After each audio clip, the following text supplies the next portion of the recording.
आम्ही तुम्हाला पैसे देतोय, तुम्ही आमचे गुलाम व्हा, ही सरकारची मानसिकता आहे। रवी राणांच्या वक्तव्यावर संजय राऊत यांनी सरकारवर टीका केलेली आहे। लाडक्या बहिणींना गुलाम करण्यासाठी ही योजना आहे असा दावाही राऊतांनी केलाय। तर रवी राणांनी मिश्किल टोले लगावले, हे या अडाण्याला समजलं नाही असं नितेश राणेंनी म्हटलंय।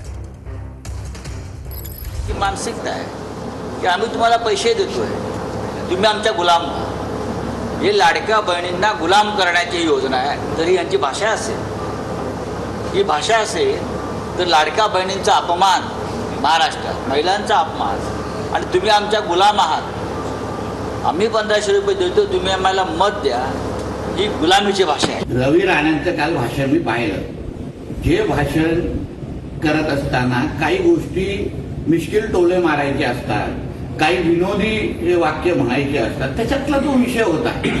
या ढला आणि या अर्ध्या येड्या माणसाला त्या गोष्टी कळणार नाही।